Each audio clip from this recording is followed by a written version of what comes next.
We're good? Okay, thank you. Thank you very much for being here. We had our regular conference calls and have been on the phone back and forth with the directors, and we felt like there was more information that we needed to pass along and that has happened to give to you. We now have our fourth fatality that we found out about. We've had one in Richland, two in Florence, and this one was in Dillon. So we're sad to have to report that. On another set of news, we are now down, remember, at the peak, the day after the storm, 861,000 outages. We are now down to 75,276. Those linemen have nonstop been working to get everybody's power back on. And so the areas that still are without the most outages, Florence being number one, Williamsburg number two, Beaufort number three, and Horry number four. So just a lot of this is due to the fact that utility crews have to navigate impassable roads, and whether it was due to fallen trees or to flooded roads. So as they're going through, they're trying to get to those as best that they can. As of yesterday, all Beaufort Islands are all open to traffic, which is great news for Harbor Island, Hunting Island, and Fripp Island. I want to thank the National Guard. They are making tremendous progress on Edisto Island. It is really amazing to see where it started to the fact that they think that they will be finished with most of their work very soon and possibly by this weekend. So that's fantastic news on that front. Almost half the roads are open since the storm event, but I'm going to go ahead and turn it over to Secretary Hall and let her give you an updated DOT report. Thank you, Governor. As the Governor mentioned, we've made a significant reduction in our road closures over the last 72 hours. We've been able to drive the number down to a total closures of 263 as of this morning, which is down from a peak number of 481. The bulk of the closures that we have now are in the secondary roads, those neighborhood type streets, and in the PD area with a few flooded roads that we're working. Our crews have made excellent progress getting everything restored. Our interstates are fully operational. We have very few closures on the primary routes. We've been monitoring the bridges in the PD area and have an all clear on all of our bridges leading into the coast, with the exception of SC9 in Longs. That particular route overtopped this morning, and of course we're out there detouring traffic. But 501, 378, all the other routes leading towards the coast that we had concerns about yesterday are all clear today. All of our coastal bridges are fully operational, including our drawbridges and movable bridges. And our debris removal operations are well underway, and we are fully engaged with about 1,600 highway workers working daylight to dark to try to get everything restored, and just thank them for their progress. Governor. Thank you, Secretary. And then going into the shelters, we have 11 general population shelters, mostly located in the PD area and Beaufort. We, at our peak, had 6,733 residents in shelters. We are now down to 372. So we're very excited about that. 6 of those shelters are in schools. We are continuing to try and figure out how we can consolidate and get that taken care of to other locations so that we can get kids back in school. And so that's something I know Director Alford and Superintendent Spearman continue to work towards. But at the beginning, it was 64 schools closed, and due to the storm, now we're down to 6. 4 special needs shelters with 21 occupants, down from the peak of 71 occupants at the height of the storm. We currently have 17 boiled water advisories that cover approximately 78,000 people that is in place as of now. And I think from that point, I'm going to turn it over to Director Heigl and let her talk to you more about what else is going on with DHEC and the dam situations, and also with the other situations that we have. Sure. So our dam situation is we are now up to 21 breaches, 16 are regulated, 5 are unregulated. And we continue to go out and assess the C3 or low hazard dams. We had 51 of those inspections that are to be completed today. As of last night, we had assessed over 390 of the dams, all classes. And so we're making good progress on that. We've issued 17 emergency orders, 9 to breach dams, 8 to dams that have sustained serious damage. And we continue to monitor the progress of stabilizing 2 dams in the PD, the Oakdale Dam in Florence County and the Baxley 501 Dam in Marion County. We have been using not only people resources but also drones to help us get visibility into the conditions of dams, many of which have accessibility limits, and so we are taking every possible precaution. In terms of other efforts, we continue to work with utilities, water utilities, wastewater utilities, particularly those that were on the coastal areas that were without power for extended periods of time, some of which are continuing to be without power, to work through their operations plans and contingency planning, and just to serve as a resource for them. So a lot of work going on the health side as well. We are continuing to monitor enteric illness data to make sure that where we have those compromised systems that I just talked about, or private wells that may have been impacted, that we are alerting providers in the area to be on the lookout for possible enteric illness so that we can get on that. At this point, I'm very pleased to report that we've seen no uptick in those types of reports, and so people are heeding the warnings to stay out of floodwaters and to take necessary precautions as it relates to those boil water advisories that the governor just reported on. So I think that's all I have at this point. Thank you, Director. So while we've gotten a declaration for 13 counties, we are in the process with FEMA doing assessments for 25 counties. So it's not just that the 13 have already been said that they are going to receive assistance, but we want to go and look at some of the other counties. So there could be other counties added on as we go forward, but right now they're working on 25 altogether. The Department of Insurance had, I think, 2 great days yesterday and today working on helping with claims and information for people in the Bluffton area. They will be hosting an additional catastrophe claims center in Florence, South Carolina, at the Florence Home Depot on Tuesday, October 18th from 10 to 5. So that's Tuesday, October 18th from 10 to 5 in Florence at the Home Depot there. And they will be able to answer all questions, help process claims, have everybody there that you should have in terms of damage. We want to thank Director Rick Reams, also from the Department of Revenue, because he is extending all filing deadlines and payment deadlines for returns or payments due between October 4th and March 15th, 2017. These deadlines will be extended until March 15th, 2017. The relief applies to the 13 counties declared by the disaster, as well as any that could be added on after that.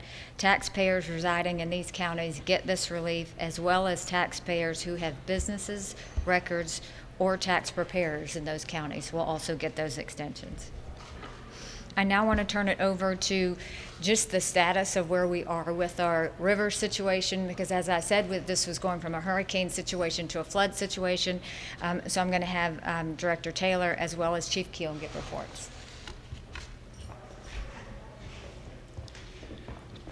Just an update on our river situation. We are currently most concerned still with the Little PD River from Nichols down to where it converges into the Big PD, as well as the Walkamaw.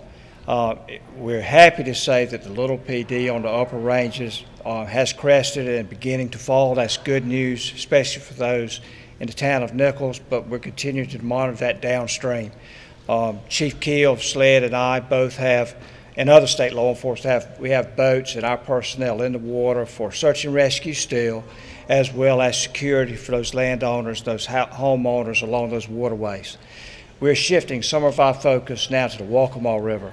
The Walkamaw River continues to rise, and we expect that to do so through the weekend. So we have shifted some of our search and rescue operations over to the Walkamaw. We'll continue to have personnel there through the weekend as the Walkamaw still shows signs of rising. Expected to crest late weekend, early next week. So, we have boats in the water. We're providing not only search and rescue, but security for those homeowners along those waterways. 2 messages that we would like to get out. One would be, once again, if you're a joyrider or sightseer, please stay out of these waterways. your wakes, your boat wakes cause damage to these homes, and we really need for you to stay out unless you're a property owner. We will have officers in there checking to make sure you're a property owner, but you can make their job a lot easier if you just stay out. Secondly, if you live in one of those areas where the sun's shining today, the waters are receding, you've gotten back home, and you're approaching the weekend and you want to go out boating, please be concerned about floating objects just on the surface. We've had many docks that have been destroyed, and we have a lot of debris that may be floating in these waterways that could be very hazardous to boaters. So we would ask our boaters in these areas where I know they're going to be boating this weekend to be very cautious. We will be trying to locate those floating hazards and mark those floating hazards, but that's not going to happen overnight. And some we may miss because we just don't see them. So we would ask the boaters to be very cautious when they're boating in this area, any of these areas that have been affected by the storm. Chief.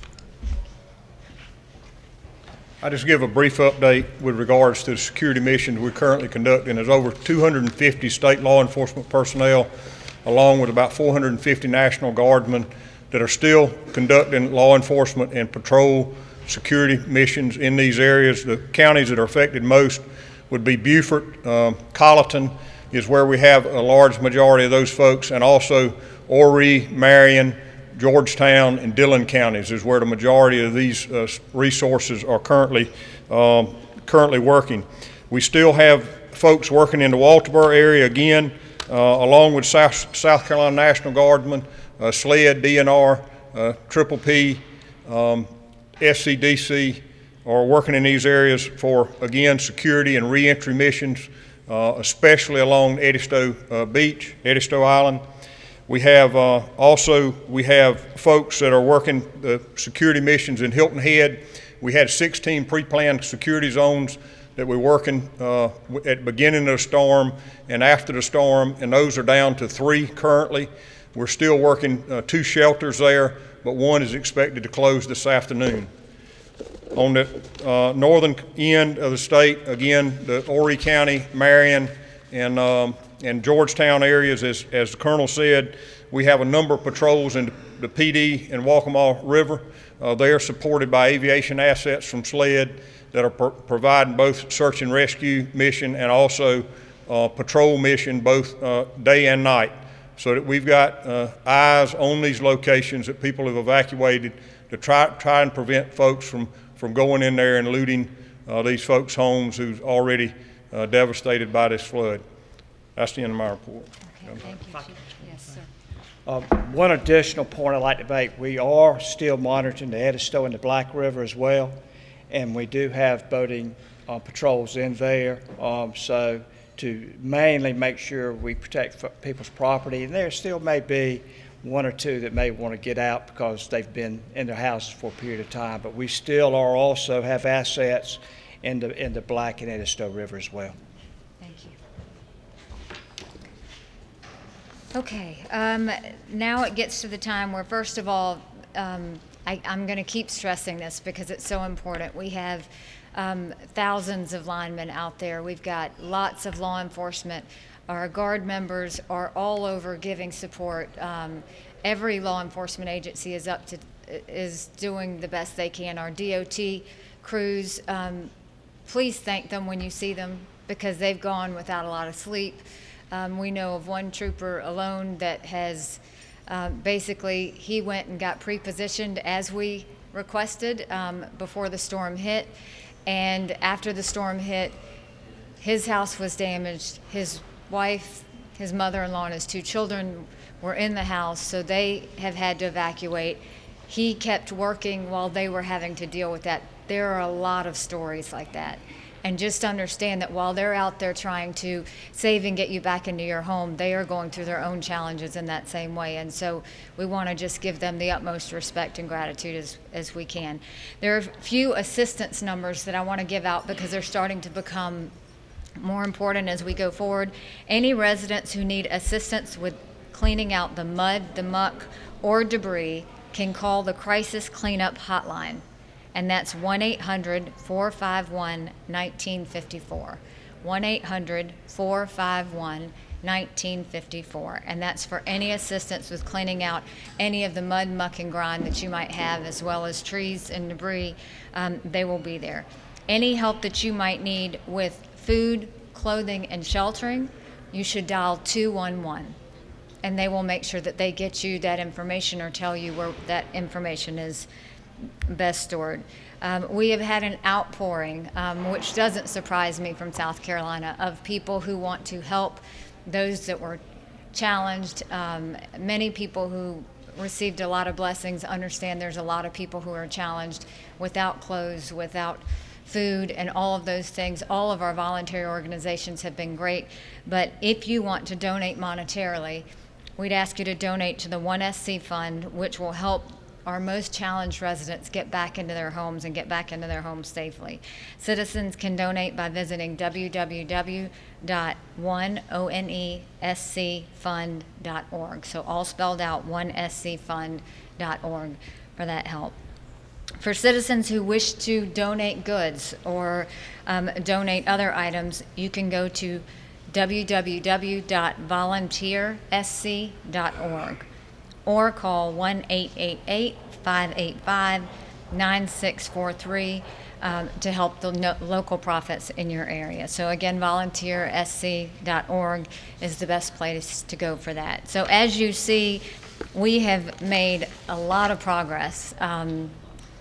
The team behind me and those all out on the roads today have done a tremendous job, deserve great credit, because the storm just hit on Saturday. And the fact that they've done this much so far, as we go into our concerns of the PD and what's going to happen with the Waccamaw, there's a lot of blessings and a lot of heroes out there on the roads today, and we're very grateful for that.